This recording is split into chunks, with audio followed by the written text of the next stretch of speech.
जितने भी स्टूडेंट छत्तीसगढ़ से हैं और छत्तीसगढ़ पीएससी एग्जाम की तैयारी कर रहे हैं, डीएसपी बनना चाहते हैं, डिप्टी कलेक्टर बनना चाहते हैं, उनको ये इन्फॉर्मेशन होना चाहिए कि एग्जाम कितने फेज में कंप्लीट होता है। तो देखिए यहाँ पर एग्जाम जो सीजीपीएससी कराता है, स्टेट सर्विस एग्जाम कराता है, जिसके माध्यम से आप डिप्टी कलेक्टर डीएसपी बन सकते हैं। ये 3 फेज में कंप्लीट होता है। फर्स्ट है प्रीलिम्स, जिसे हम प्री एग्जाम बोलते हैं। सेकंड है मेंस एग्जाम एंड थर्ड है इंटरव्यू या पर्सनैलिटी टेस्ट भी आप बोल सकते हैं। ये तीनों फेज आपको एक साथ कंप्लीट करना होता है। जिस साल आप प्रीलिम्स देंगे उसी साल का मेंस आपको क्लियर करना है और उसी साल का इंटरव्यू। एक साथ आप इस एग्जाम को देंगे, पास करेंगे, फाइनल रिजल्ट आएगा, सेलेक्ट होंगे तो आप फाइनली पास माने जाएंगे, आपको सर्विस दी जाएगी। किसी भी स्टेप में अगर आप फेल होते हैं, सेलेक्ट नहीं होते हैं, तो फिर आप ये मत सोचिएगा कि अगले साल आप आगे बढ़ेंगे, उससे आगे बढ़ेंगे। कहने का मतलब ये है, कुछ लोगों के मन में ये सवाल होता है कि हम प्रीलिम्स में पास हो गए बट मेंस में सिलेक्ट नहीं हुए हैं।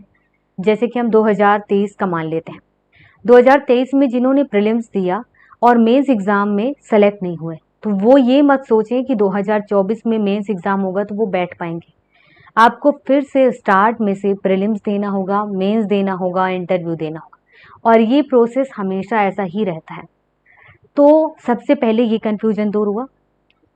अब यहाँ पर इंटरव्यू तो पर्सनैलिटी टेस्ट होता है। आप जो भी चीज़ें सीखते हैं और एक ऑफिसर के तौर पर आप में होनी चाहिए, उन चीज़ों को आप सीखते जाओ, अपने आप में उतारते जाओ। और जो नॉलेज, कुछ इंपॉर्टेंट नॉलेज है जो बातों के माध्यम से, और कुछ इंपॉर्टेंट इंफॉर्मेशन है, कुछ इंपॉर्टेंट थिंकिंग है जो इंफॉर्मेशन के माध्यम से, बातों के माध्यम से सामने तक पहुंचेंगे और पता चल पाएगा कि आप क्या विचार रहे हैं। यहीं पर ये पर्सनैलिटी टेस्ट होता है। आपकी थोड़ा पहनावा देखा जाता है, बोलचाल, समझने और समझाने का तरीका। बाकी 2 चीजें हैं जो प्रीलिम्स और मेंस है, इसका सीजीपीएससी ने सिलेबस बता रखा है। उस सिलेबस को आपको फॉलो करना है और उसी सिलेबस के अकॉर्डिंग आपको हर चीज पढ़ना है, तभी आप सिलेक्ट हो। जो प्रीलिम्स होता है उसमें ऑब्जेक्टिव टाइप के क्वेश्चंस होते हैं और मेंस में डिस्क्रिप्टिव टाइप के क्वेश्चंस होते हैं। ये कुछ इंपॉर्टेंट चीजें हैं जो पता होना जरूरी है। तो प्रीलिम्स में क्या क्या होता है ये आप पता हो। देखिए, प्रीलिम्स में 2 पेपर होते हैं। फर्स्ट पेपर सुबह के टाइम पे होता है एंड सेकंड जो पेपर है वो दूसरे शिफ्ट में होता है। दोनों ही पेपर में निगेटिव मार्क है, 1/3 नंबर एक क्वेश्चन के गलत होने पर काट लिया जाता है। यहाँ पर एक क्वेश्चन 2 नंबर का है। तो यहाँ आपको समय 2 घंटे का दिया जाएगा, मतलब 2 घंटे का टाइम दिया जाएगा। 100 क्वेश्चन रहेंगे, 200 नंबर का रहेगा। एक क्वेश्चन 2 नंबर का, और उसमें से किसी क्वेश्चन को अगर आप गलत करते हैं तो 1/3 नंबर उसका काट लिया जाएगा। ऐसा ही सेम दूसरे पेपर में, ये दोनों पेपर में सेम सेम है। तो प्रीलिम्स के लिए ये रूल है। सिलेबस के बारे में हमने इंफॉर्मेशन दे दिया है, तो उस इंफॉर्मेशन के अकॉर्डिंग या उस सिलेबस को आप अभी फॉलो करें। अगर 2024 में जैसे कि अभी है, इसके आगे सिलेबस में कोई चेंजेस होता है तो आपको इन्फॉर्म कर दिया जाएगा, बट अभी तक, आज की डेट तक सिलेबस जो है वो आपको बताया जा रहा है। इसके बाद मान लेते हैं कि आप प्रीलिम्स एग्जाम में सेलेक्ट हो जाते हैं, तो प्रीलिम्स एग्जाम के बाद मेंस एग्जाम देंगे। मेंस एग्जाम को रिटन एग्जाम भी बोलते हैं या कन्वेंशनल टाइप के एग्जाम। तो चलिए, ये तो पता होना चाहिए कि कितने पेपर होते हैं, कौन कौन से पेपर पहले होते हैं, कौन से बाद में होते हैं। जनरली क्या है कि यहाँ पर टोटल 7 पेपर हैं। 7 पेपर में जो पहला वाला पेपर है वो लैंग्वेज का पेपर है, जिसमें आपसे हिंदी, इंग्लिश और छत्तीसगढ़ी लैंग्वेज से रिलेटेड क्वेश्चन पूछे जाएंगे। सेकंड वाला पेपर है एसे का। यहाँ पर ध्यान देना, सारे पेपर में आपको 3 घंटे का टाइम दिया जाता है और सारे ही पेपर 200-200 मार्क्स के। तो 7 पेपर हैं, टोटल 1400 मार्क्स के हैं।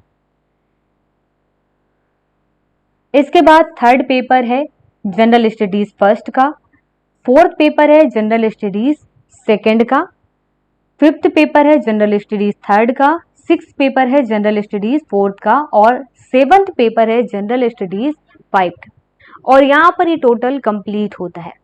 सिलेबस पहले ही बता दिया गया है, अगर चाहे तो उसका जो लिंक है वो इस वीडियो के डिस्क्रिप्शन बॉक्स में डाल देंगे, तो आप उसमें से देख लेना। बाकी ये सारी चीजें जो जरूरी हैं वो आपको बता दी गई हैं।